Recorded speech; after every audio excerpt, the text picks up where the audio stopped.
Assalamualaikum warahmatullahi wabarakatuh. Al-Fatihah. A'udzu billahi minasyaitonir rajim. Bismillahirrahmanirrahim.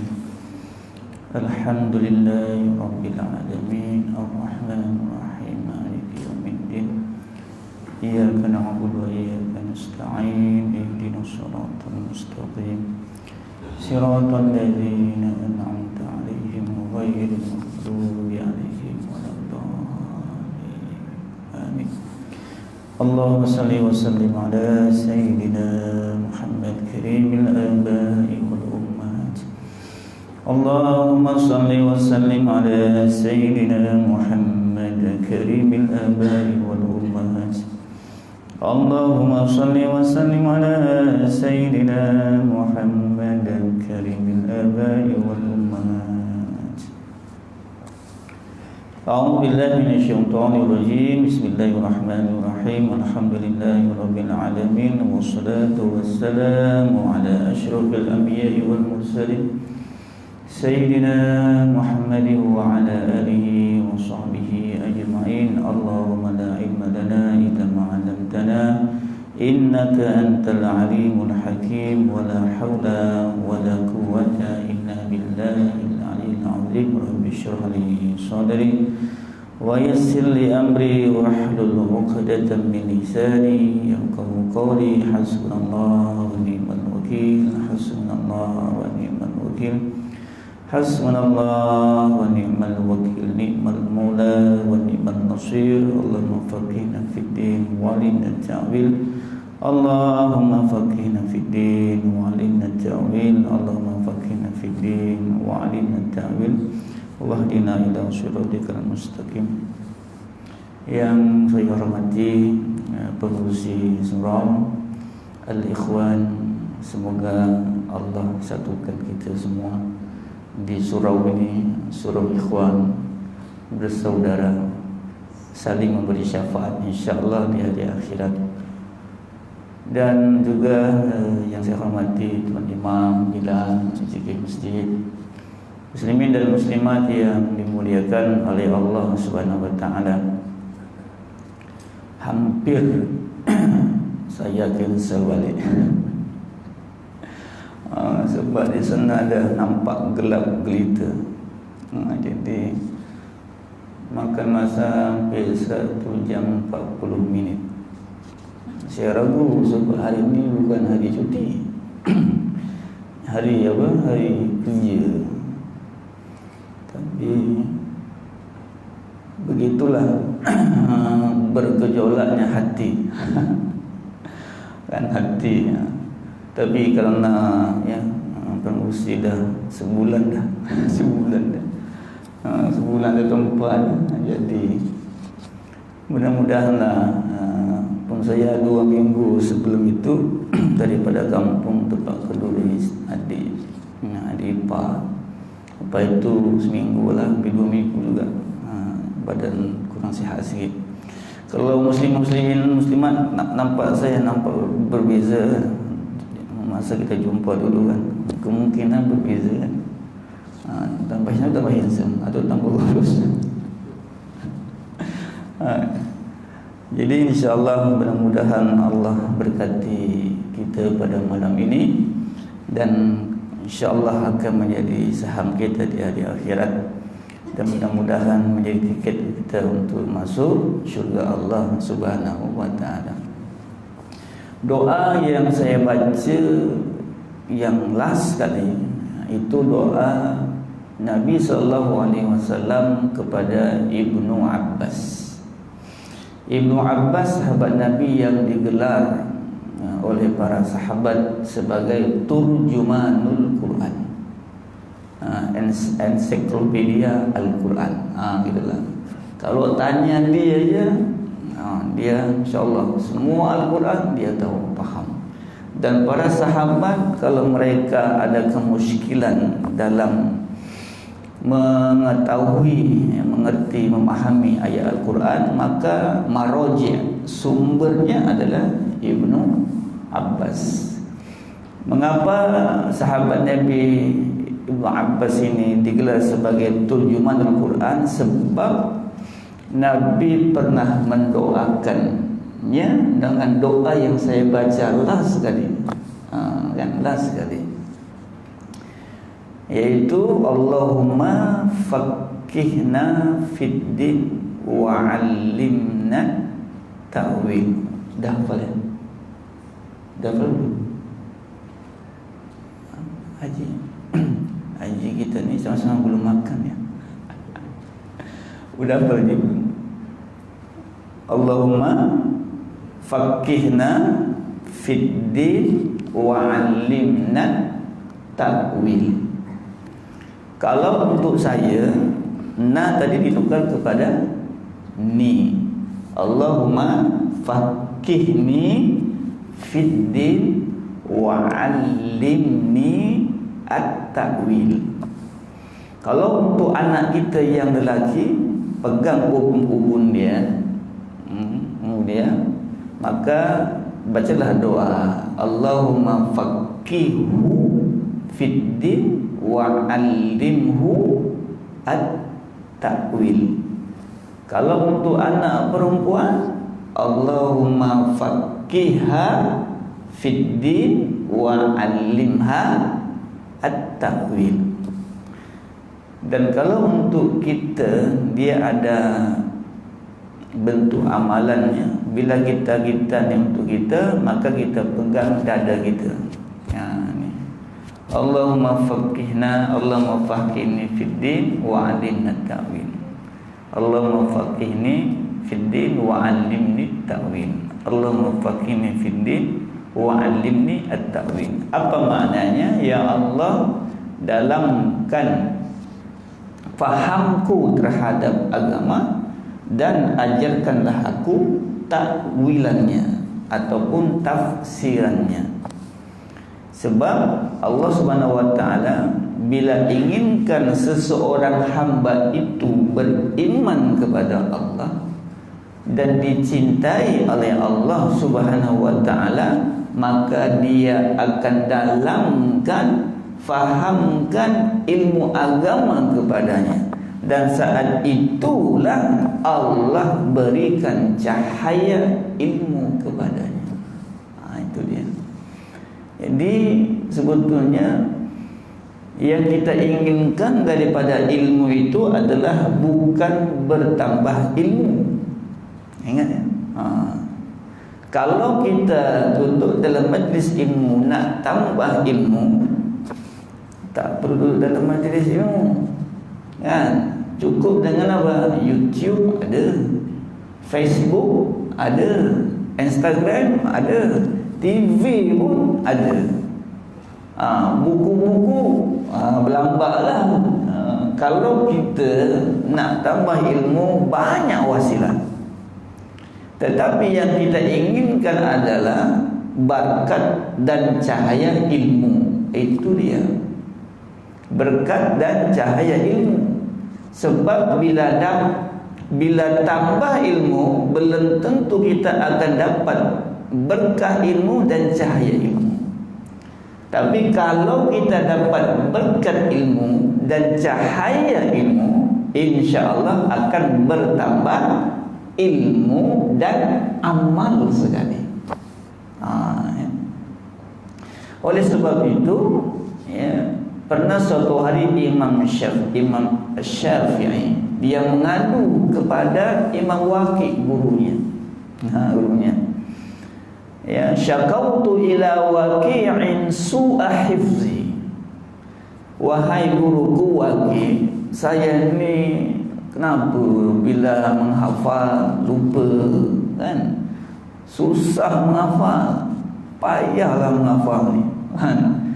Kalau duduk ada ilmu tu, bolehlah sampai lepas keluar masjid hilang ke mana, lekat ke mana pun tak tahu ke mana. Ya, begitulah perasaan dan pengalaman Imam Syafi'i mengadu kepada Imam Waqi. Ya, syakautu ila Waqi'in su'a hifzi. fa arsyadani ila tarkil ma'asi. Ini pesan yang sangat bagus ya, dari Imam Waqi. Padahal kita tak faham Imam Syafi'i, masya-Allah, masya-Allah. Ya.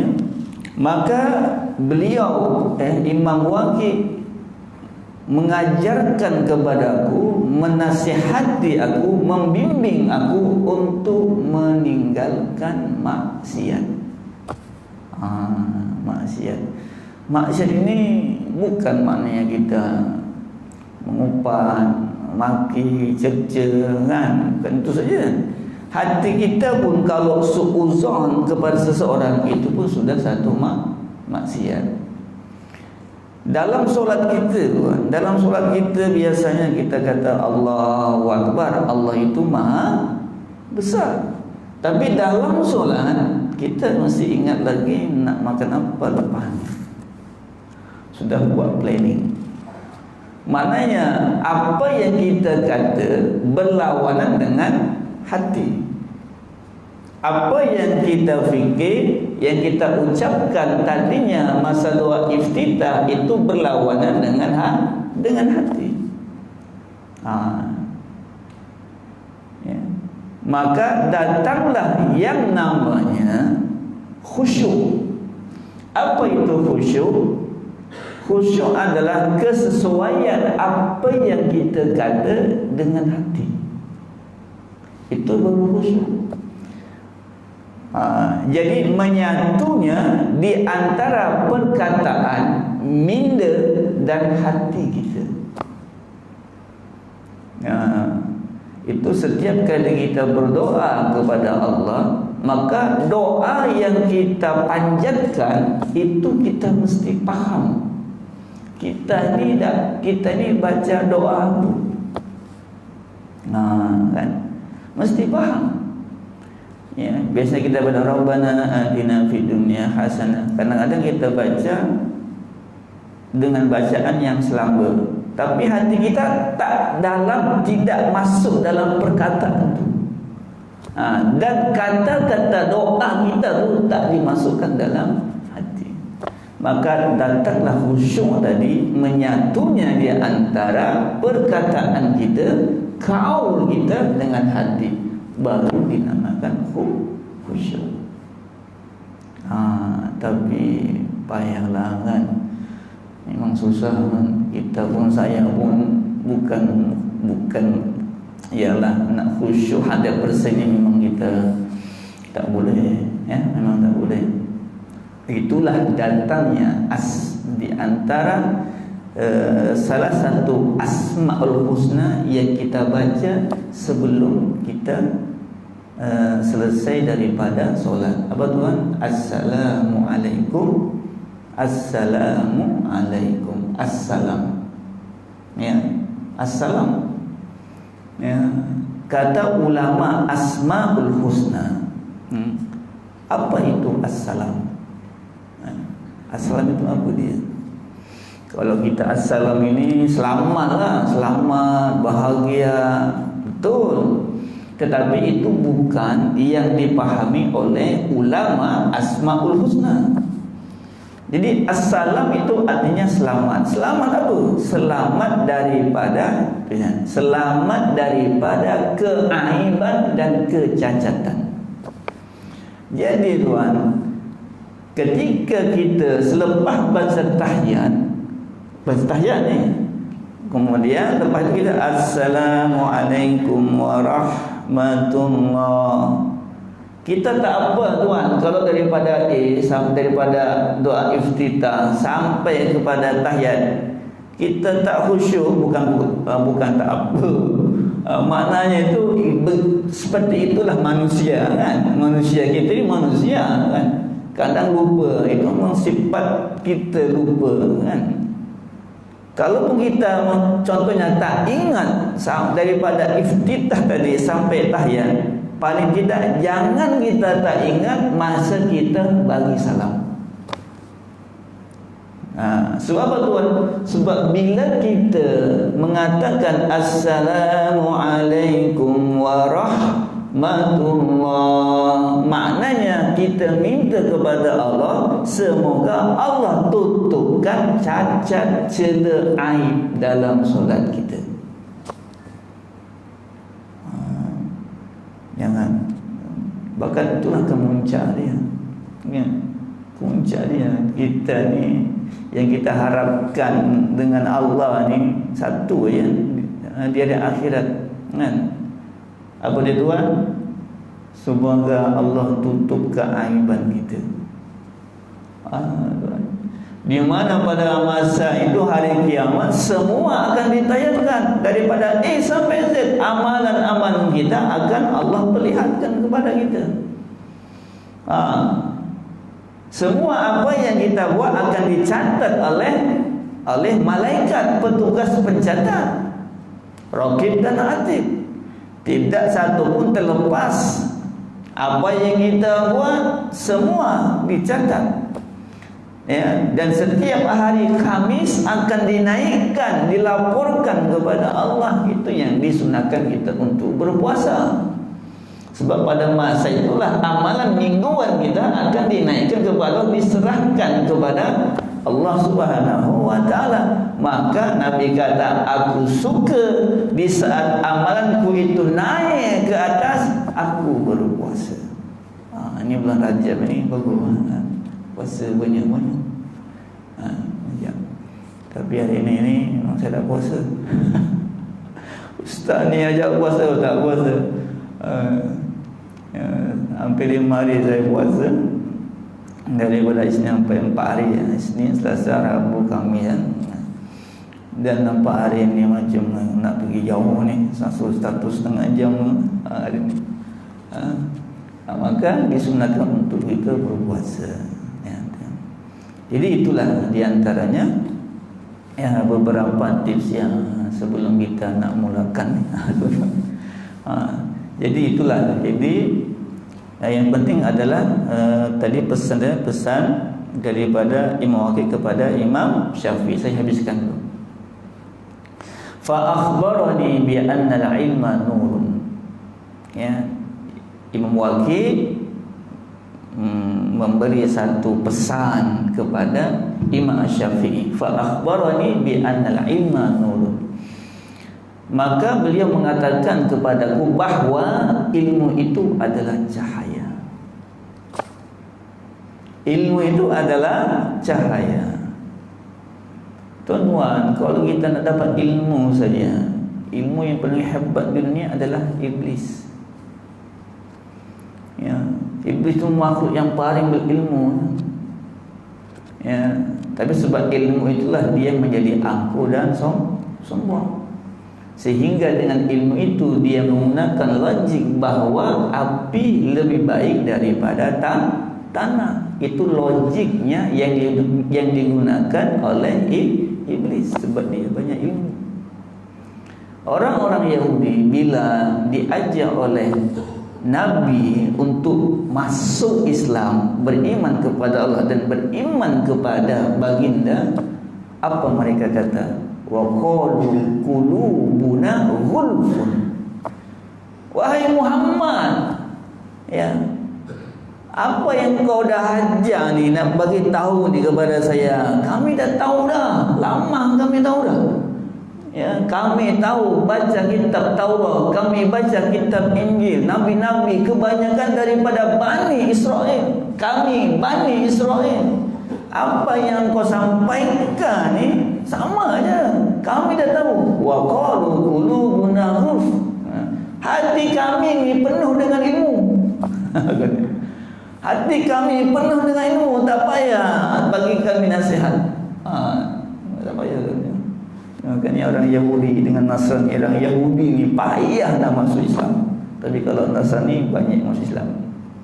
Orang Kristen. Tapi yang banyak itu pun orang-orang yang dikatakan ada kepakaran yang tersendiri.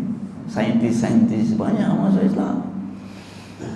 Mereka kata sendiri, wa qalu qulubuna ghulf. Hati kami ni tak payahlah kau ajak kami, nasihat kami dah penuh dada kami ni. Jadi masalahnya adalah bukan ilmu tu, ya, tapi tak dapat cahaya ilmu. Itulah pesan Imam Waqi kepada Imam Syafi'i. Maka kita orang-orang yang selalu duduk dalam majlis ilmu, ya, kalau boleh jangan lupa sebelum duduk berilmu itu kita minta kepada Allah, ya Allah berikan kepada saya cahaya dan berkat ilmu. Jangan lupa. Sebab apa? Sebab yang kita maukan ilmu itu adalah amal. Dan amal kita tak akan boleh kecuali kita dapat berkat dan cahaya ilmu. Ya, itu. Wa nurullah, satu bait lagi ya. Wa nurullah la yuhda lil 'asi. Dan cahaya Allah itu, Tuhan, ya, puan-puan muslimat, cahaya Allah itu tidak akan diberikan kepada orang yang selalu melakukan maksiat. Maksiat. Jadi semoga Allah Subhanahu wa taala memberikan kepada kita cahaya dan berkat ilmu sehingga kita boleh beramal. Terutamanya kepada saya lah, yang menyampaikan ni lebih dulu ditanya daripada tuan yang mendengar. Tu yang, ya Allah, berat. Orang menyampaikan itu merasa berat. Sebab akan ditanya dulu kan orang yang pertama sekali yang dimaksudkan dicampakkan ke dalam api neraka itu adalah 3 jenis manusia. Kena tanya. 3 jenis manusia. Yang pertama orang yang berilmu. Allah tanya kepada dia, ya, buat apa engkau nak sampaikan ilmu? Adakah engkau tak beramal dengan ilmu? Sampaikan ilmu kamu. Ya, saya sudah sampaikan, wahai Allah. Kadzabta. Engkau dusta, engkau pembohong, pendusta.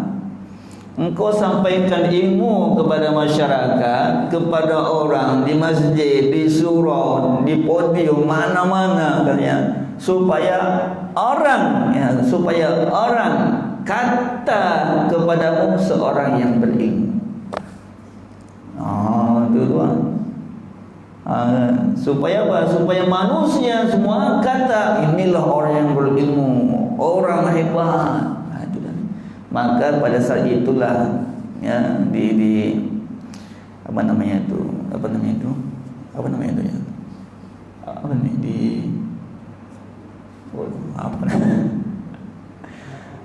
diheret lah, diambil ubun-ubun dia, diheret, masukkan ke dalam neraka. Waliyahzubillah. Yang kedua adalah orang yang berharta. Allah tanya kepada dia, kan, ya, untuk apa harta kamu? Kemana kamu belanjakan? Ya, aku telah belanja, ya Allah, untuk masjid, untuk surau, ya, untuk manusia, ya, bantu fakir miskin dengan harta, anak-anak yatim. Ya, apa kata Allah? Kadzabta. Engkau ni pendusta, pembohong, katanya. Engkau mendermakan harta kamu kepada orang ramai, masjid, surau, sebab nak dikatakan sebagai orang yang dermawan. Bukan kerana aku, bukan kerana ikhlas, kerana Allah mencapai ridha Allah Subhanahu wa taala, tapi kerana apa? Kerana orang nak panggil kau sebagai orang yang dermawan. Lalu saya ambil, tuan, saya dah masukkan ke neraka. Jadi nanti kita akan bahas tentang harta ni. Ya, itu. Yang ketiga adalah orang yang qari. Qari ni pembaca Al-Quran. Tuan, itu orang-orang musabaqah tilawah Quran tu berat, tuan. Ya, berat tu. Itu yang saya harapkan lah, ya, tuan-tuan, kalau orang dah bagi kita ni surau ni contohlah 1 juta karpet dia semua, Masya Allah, kan ada orang kaya yang bagi, kan, yang dia bagi kita macam-macam bagi, kan, tuan-tuan, apakah doa kita kepada dia? Itu kita mesti fikir,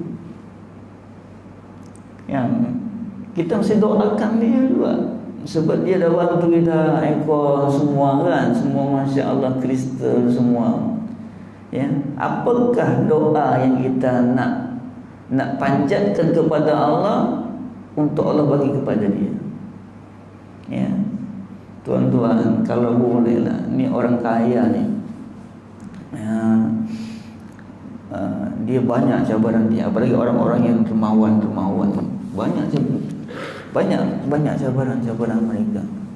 Ya, lainlah kalau kita aja RM1 kita tabung, ya, walaupun lah Allah tak tengok berapa harta yang kita sumbangkan, tapi ikhlas kita kepada Allah, itu yang saya katakan bahwa kalaulah ramai banyak seorang dua orang yang betul-betul menyumbangkan untuk surau ni, maka doakan dia supaya Allah ikhlaskan hatinya. Berat tuan, berat.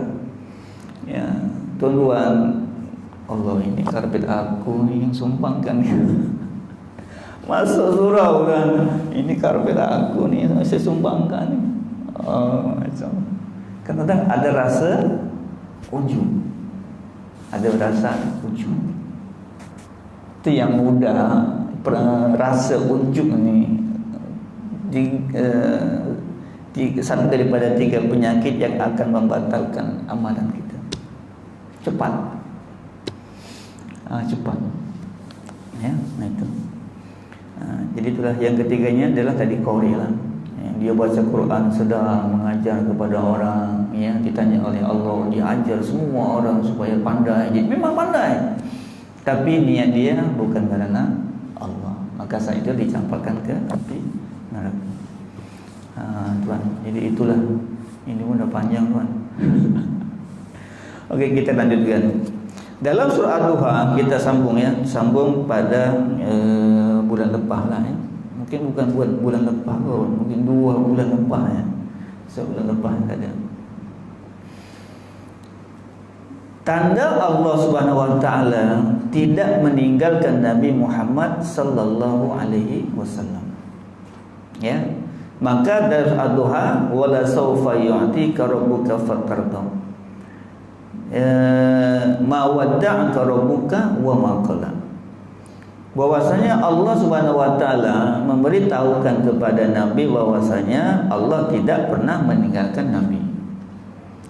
Saat itu kan kita sudah faham bahwasanya ayat ini, surah ini turun sebab lama wahyu tidak turun kepada Nabi. Seakan-akan dalam pikiran Nabi Allah dah tinggalkan dia.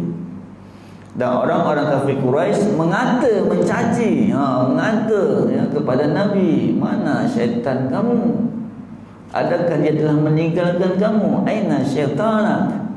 Taraka syaitana. Itu jahat dan mulutnya. Ulama mengatakan syaitan ni boleh merujuk kepada malaikat Jibril, boleh merujuk kepada Allah.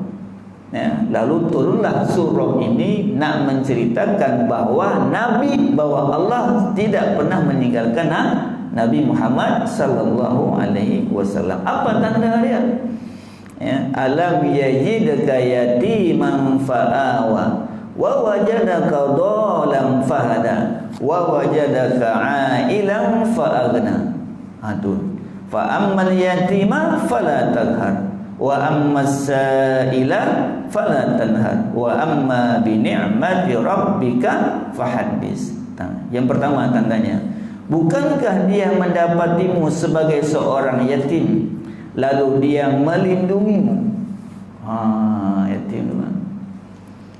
Ingat wahai Nabi, di saat ayah ibu kamu telah meninggal, ya, siapa yang menghantarkan kamu, melembutkan hati datuk kamu Abdul Muttalib, dan selepas dia meninggal bapa saudara kamu Abu Talib, siapa yang melembutkan hati mereka sehingga mereka sanggup jaga kamu, bahkan melindungi kamu daripada kafir Quraisy? Kan, alam yajidka yatiman fa'awa, akulah yang melindungi kamu. Itu yang kita perlu. Kadang-kadang kita perlu ingat apa nikmat-nikmat yang Allah telah beri kepada kita. Ya. Menurut riwayat Ibnu Jarir dan Ibnu Abi Hatim daripada Qatadah dalam menerangkan firman Allah Subhanahu wa taala yang bermaksud, bukankah dia mendapatimu sebagai seorang yatim lalu melindungimu, ya, dan dia mendapatimu sebagai seorang yang kehilangan arah lalu dia memberikan kamu petunjuk, dan dia mendapatimu sebagai seorang yang serba kekurangan lalu dia memberikan nikmat yang mencukupi. Katanya ini adalah keadaan hidup Nabi Muhammad sallallahu alaihi wasallam sebelum Allah mengangkatnya menjadi seorang rasul. Jadi ada 3 tanda di mana Allah tidak meninggalkan Nabi Muhammad sallallahu alaihi wasallam. Yang pertama adalah alam yajidka yatiman fa'awa. Ya. Itu mana? Yang pertama, tidaklah benar apa yang kamu sangka bahwa kami akan meninggalkan kamu setelah kami angkat kamu menjadi seorang rasul. Bukankah sebelum ini Allah mendapati dirimu yatim tanpa bapa yang mentarbiyah kamu dan menguruskan kehidupan kamu? Yatim ini apa maksudnya tuan? Yatim, kita ada yatim, ada yatim piatu, betul kan? Dalam Arab tak ada. Dalam Arab tak ada yatim piatu. Yang ada yatim saja, piatu tak ada. Jadi bila dikatakan yatim adalah anak yang anak yang ditinggal mati oleh ayah, ibu atau kedua-duanya sekali. Kalau kita kan yatim piatu, kalau yatim ditinggalkan bapa mati kan. Kalau yatim piatu dua-dua mati. Tapi dalam Arab tak ada. Dalam tak ada. Yatim tu lah. Ya yatim tu lah. Kecuali kalau namanya yatim lah. Yang yatim kan. Dan yatim ini dikatakan dia hanya sampai kepada akhir balik. Lepas itu bukan yatim lagi. Bukan yatim lagi. Walaupun ayah dua kalau ibu bapa yang dah meninggal dunia dah besar dah, dia bukan yatim dah namanya. Yatim ni sebelum balik. Nama yatim. Jangan pula nanti, Ustaz saya yatim ya Ustaz. Yatim Ustaz. Dapat zakat selama. Ada. Ya, ada. Okey. Lalu Allah Subhanahu wa taala yang memberikan tempat perlindungan di bawah pengawasannya, yaitu di rumah Datuk Abdul Muttalib, di rumah apa saudaranya Abu Talib. Jaga sampai jaga. Takut sampai Quraisy takut kepada Abu Talib. Jaga awak. Ya. Gitu.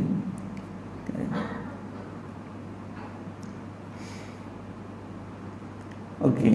Tanda yang kedua, ya, bukankah Allah Subhanahu wa taala memberi kamu petunjuk wahai Muhammad tatkala kamu tercari-cari akidah yang benar, kan? Wa wajadaka dhalan fahada. Maknanya bukankah dulunya kamu sesat? Sesat di sini bukan macam kita sesat tu. Sesat ikut ajaran sesat, bukan tu. Ya. Sesat maknanya adalah dia tak tahu. Ya, sebab dalam hati dia ni bila keluar rumah saja dah gundah gulana dah. Sebab apa tuan? 360 berhala. Keluar rumah saja dah hati gundah gulana dah. Allah, tengok orang bertawaf dengan telanjang pula, dengan bertepuk tangan, dengan bersiulnya, dengan menyembah berhalanya, menjual berhala, membeli berhala. Berhala dijual tuan. Berhala dijual. Sembah ada yang kalau kita bomo lah pergi sebelum berpergian ke musafir, dia buat dulu ibadah dulu kepada berhala. Al-Lata wal Uzza itu yang paling besar. Jadi bila Nabi keluar saja hatinya dah gundah gulana, sesak apa. Itu ya dia, itu yang baginda beruzlah ke mana? Tuan, ke mana? Ke Gua Hira. Ke Gua Hira tuan. Dan poinnya tuan adalah bila hati kita gundah gulana, kan, maka kita mesti beruzlah. Kemana tuan beruzlah? Sudah tuan. Kemana tuan beruzlah? 3 malam kan? Apa namanya, di Hotel lah. Jangan hotel tak jadi. Jadi kan mana tuan kalau panas di rumah kan panas kan, biasanya panas kan ya. Ke mana orangnya tuan? Yang paling sedap gitu. Di mana? Kan? Duduk rumah, duduk di masjid. Kita beruzlah di masjid, ini rumah Allah. Gua Hira itu seakan-akan merupakan tempat Allah bagi wahyu, dan itulah ibadah. Tempat penuh berkah, kita ini adalah masjid. Jadi tuan, kalau kita payah nak tidur, ini bagi muslimin dan muslimat tak payahlah. Kalau kita payah nak tidur, datang aja masjid. Hidupkan ikon. Confirm kan? InsyaAllah. Duduk sekejap, zikirlah subhanallah, confirm. Tak sampai tu 10 lah. Tu nak duduk, tak percaya kan? Betul. Bila kita panah kat rumah, datang suruh datang masjid, duduk di rumah. InsyaAllah. Kalau kita merasa hati tak sedap apa masalah, memang kita akan ada satu tahap hati kita ni mudah-mudahan. Maka datang masjid, datang surau, duduk saja depan minta doa, sunat tahiyat masjid. Inilah yang diajar oleh ayat ini. Bila dalam keadaan hati kita ini macam sesat, macam tak tahu nak buat apa, mungkin sebab dosa kita, maka kita mesti beruzlah ke mana? Ke rumah Allah. Ke rumah Allah. Lazim. Boleh lazim. Boleh saya teruskan sikit ya? Boleh? Kalau tak boleh tak apa, saya balik.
Jadi tanda yang kedua Allah tidak meninggalkan Nabi Muhammad sallallahu alaihi wasallam adalah memberikan Nabi wahyu, petunjuk.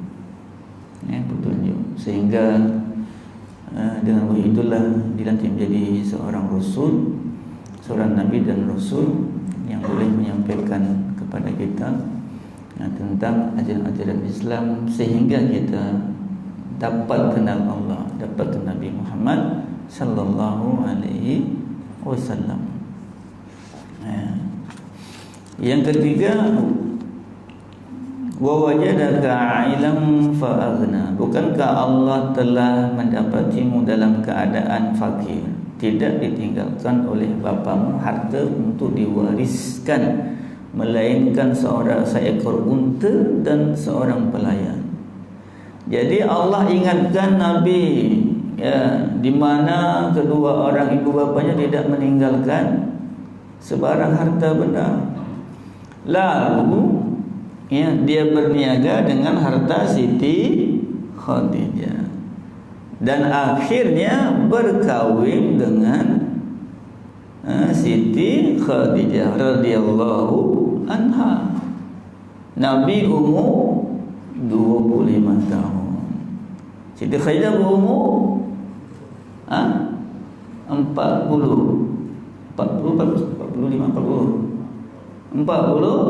tahun kan.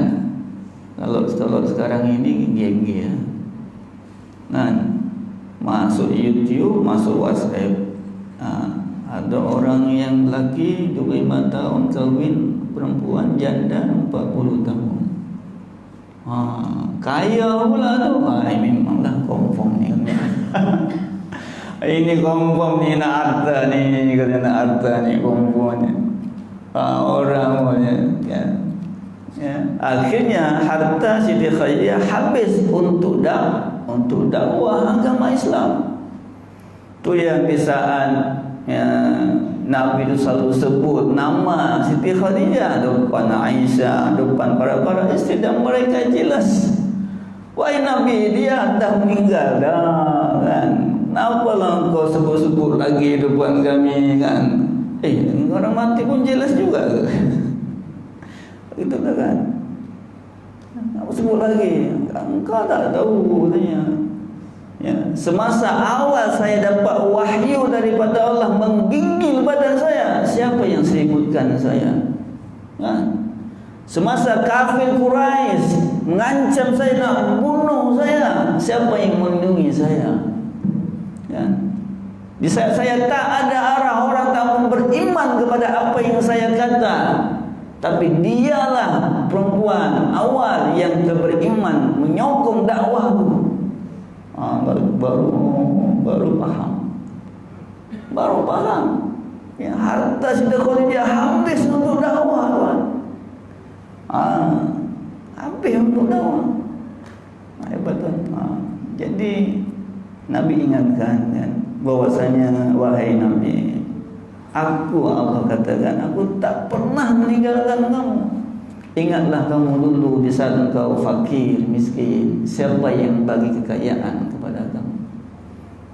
Buat kita kan, siapa yang bagi kita dulu kita dalam keadaan memang kita ada apa pun, tapi Allah bagi kita rezeki, Allah bagi kita anak, isteri, suami, harta benda, Allah bagi nikmat kepada kita. Gitu kan.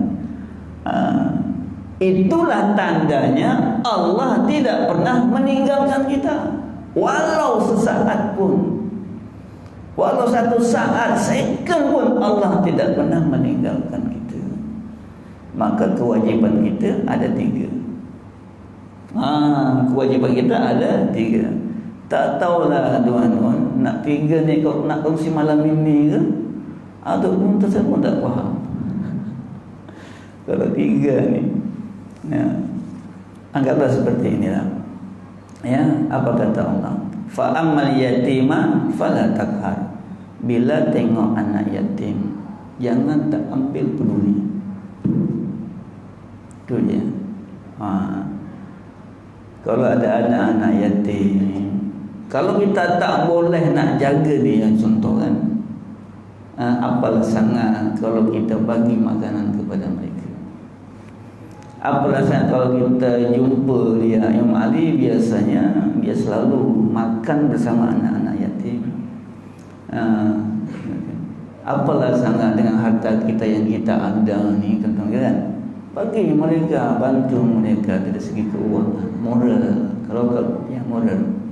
Kalau kita tak ada duit sekalipun, moral lah, bagi moral. Itu yang dalam surah Al-Ma'un kan, ya. Fawail ara'aital ladzi yukazzibu bid-din. Tahukah engkau orang yang pendusta agama? Kan? Fadzalikal ladzi yad'ul yatim. Itulah orang yang apa? Iaitu meninggalkan sebatang kara anak yatim tanpa dibela. Ini paling pentingnya tu. Ya. Wala yahuddu ala ta'amil miskin. Tuan-tuan, wala yahuddu, dan tidak memberi sokongan kepada mereka yang mampu untuk bantu fakir miskin. Maknanya tuan, Allah tak kata mereka yang tidak membantu fakir miskin. Tuan, ingatnya ini perkataan Arab ini, wala yahuddu, yang tidak bagi sokongan moral. Kan? Dia tak ada harta. Nak bagi harta pun dia ialah cukup untuk anak-anak dia seharian.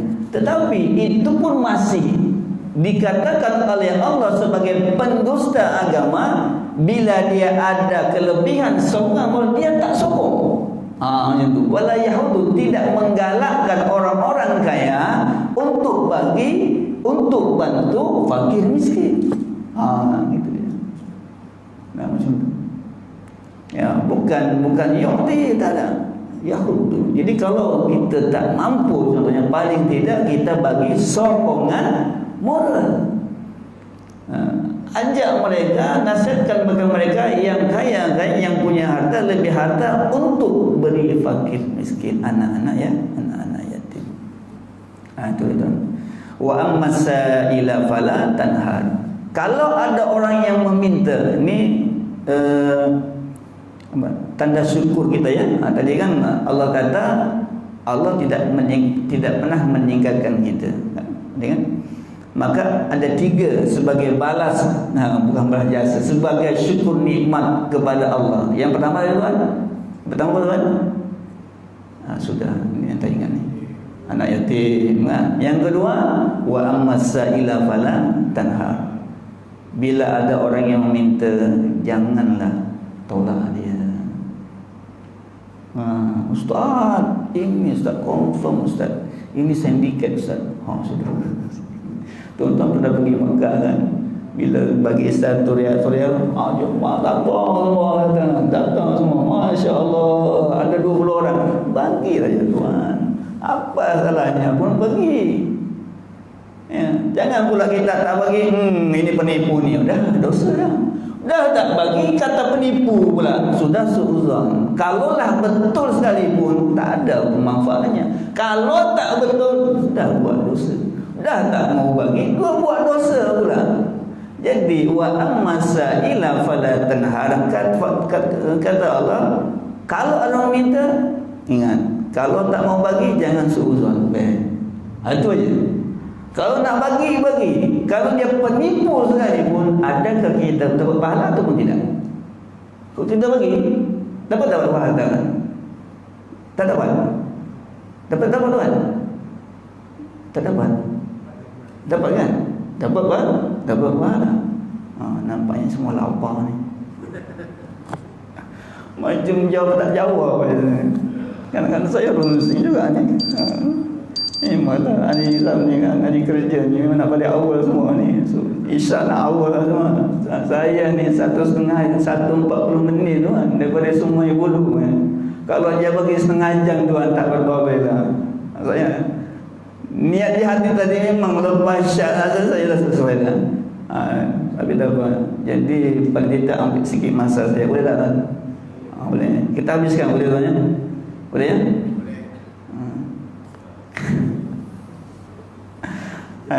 Jadi bila ada orang minta, jangan ditolak. Bagi. Kalau tak nak bagi tak apa, tapi jangan seuzon. Itu je. Itu je. Tuan pernah cerita orang yang apa namanya, salah bagi sedekah. Itu cerita nantilah tuan. Kita habiskan dulu ini. Wa amma bi ni'mati rabbika, hadis yang ketiga. Yang ketiga ya. Maka ya, dengan nikmat Allah Subhanahu wa taala maka fahaddis. Allah tak kata misalnya fashkur atau faf'al, kata fahaddis. Apa hadis tuan? Ceritakan. Sebut. Maka syukur ini ada 3 cara kita bersyukur kepada Allah. Yang pertama dengan hati, kedua dengan lisan, yang ketiga dengan apa tuan? Dengan tindakan kita. Dengan hati, macam mana dengan hati Ustaz? Syukur dengan hati macam mana? Mengakui segala nikmat yang diberikan Allah kepada kita hanya daripada Allah. Betul. Hanya Allah tuan. Ya, kerja kita, bonus kita, keuntungan kita tuan, semua yakin bahwasanya ia datang daripada Allah. Di saat ada terdetik datang daripada amalan usaha saya, sudah masuk kufur nikmat. Meyakini harta dia yang usahakan. Apa beza dengan Qarun? Di saat diminta untuk bayar zakat, dia kata apa? Ini harta aku yang usahakan, ikut akulah. Maka pada masa itulah Allah benamkan dia dengan hartanya sekali. Sebab meyakini dalam hati bahwasanya dia yang berusaha sehingga dia dapat harta dan kaya raya. Macam itulah kesyukuran kita dengan hati. Meyakini bahwasanya segala nikmat yang diberikan kepada kita, yang ada sekarang ni, handphone, kereta, motor, semua hanya datang daripada Allah. Yang kedua, kita ucapkan alhamdulillah. Dapat nikmat saja, alhamdulillah. Dapat kereta baru, alhamdulillah. Motor baru, alhamdulillah. Bini baru tuan, bukan innalillahi musliman, gurau muslimannya, gurau muslimannya, innalillahi wa inna ilaihi raji'un. Astagfirullah, innalillahi raji'un. Masyaallah. Gimana tuan? Dapat sakit tuan, alhamdulillah. Sakit itu nikmat tuan. Kena COVID tuan, cakaplah alhamdulillah. Yalah, walaupun ada hadis Nabi, bila kita dapat sakit ni kita kata innalillahi wa inna ilaihi raji'un. Apa itu? Bukan yang mati saja tuan. Ya, namanya kalimat istirja'. Nah, kalau kita bahas dari aspek tasawufnya itu masya-Allah 2 jam pula nanti. Ya, itu. Ada satu perkataan yang bagus yang diamalkan oleh Nabi Sulaiman di saat Allah bagi dia rezeki. Apa dia tuan? Haza min fadli Rabbi. Bukan alhamdulillah tuan. Haza min fadli Rabbi.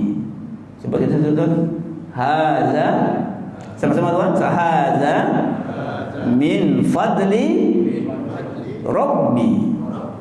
Jadi tuan, bila datang saja nikmat kepada kita, bila orang kata haji, masya Allah rumah baru, haza min fadli rabbi. Kereta baru, haza min fadli rabbi. Anak berjaya, Masya Allah ji, haza min fadli rabbi. Surah An-Nahl ayat 40. Surah An-Nahl ayat 40. Kata, ini adalah satu doa, ucapan kesyukuran dengan lidah yang diajarkan oleh Nabi Sulaiman alaihissalam. Kita faham kan Nabi Sulaiman kan? Tahu kan cerita dia kan? Masya Allah. Semua tunduk kepada dia, semua ingat bahasa dia, faham semua bahasa makhluk. Apa yang tak tahu dia? Nabi Sulaiman. Ya, itu dia. Kemudian bersyukur dengan tindakan. Ya, paling tidak setiap Jumaat, ya, paling tidaklah setiap hari buatlah tabung subuh. Tabung subuh. Hari-hari kita target tuan. Lepas ini balik ni ambil apa namanya balang ke, tetapkan. Satu hari RM1 je. Tak banyak. RM1 satu hari. Tuan-tuan, ini amalan dahsyat tuan. Lepas sebelum kita pergi masjid subuh tu, tabung tu. Kecuali kalau kita dah rutin tabung di surau ni, sama je tuan. Tabung di kat rumah tu, subuh tu kat rumah tu barang kita akan bagi juga ke surau ataupun ke anak-anak yatim. 1 bulan cukup bagi, 1 bulan cukup bagi. Kalau ada lebih rezeki, lebih lagi satu hari satu, mungkin nak RM10, mungkin RM20 subuh. Yang kedua, setiap Jumaat jangan lupa apa tuan, bagi pisang. Betul tuan, pisang ni makanan syurga. Tu orang-orang betul tu bijak-bijak dulu. Mengapa Ustaz kalau Jumaat saja pisang? Jumaat pisang. Pisang memang Jumaat. Kan? Bijak untuk kita dulu. Sebab pisang merupakan makanan syurga. Sebut dalam surah Al-Waqiah. Disebut surah Al-Waqiah tuan.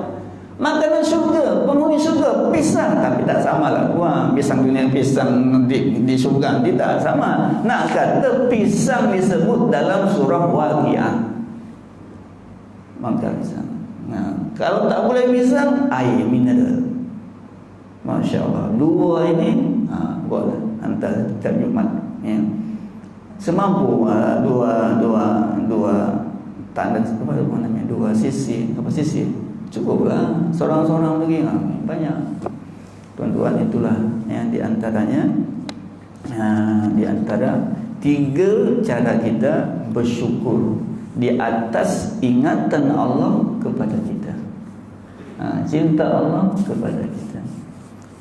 Sebetulnya saya nak pergi satu surah tu, tapi tak apalah.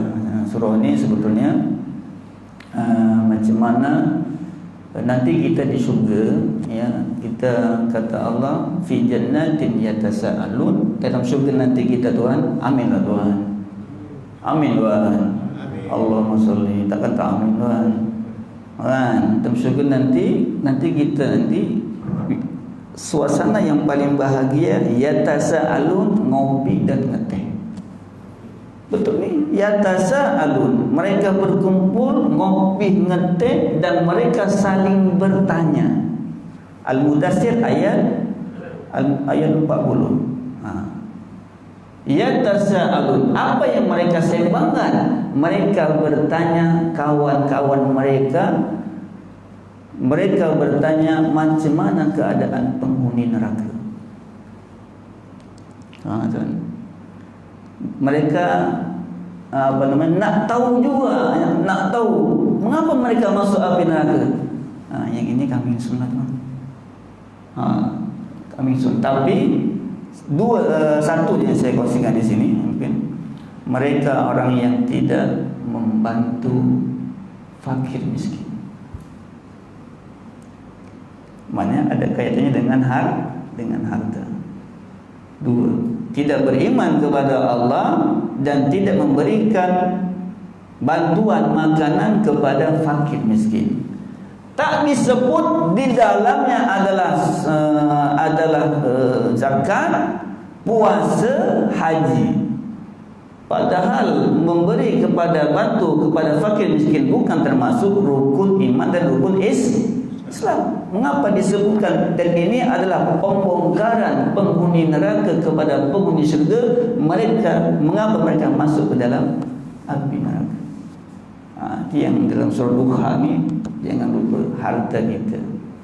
Nah, harta tidak boleh bawa kita syurga ke neraka, kan? Kitalah yang mengawal harta tersebut. Handphone tuan, kitalah yang mengawal dia. Sejauh mana kita buat baik dengan dia, maka insya-Allah masuk sebagai wasilah masuk ke dalam syurga.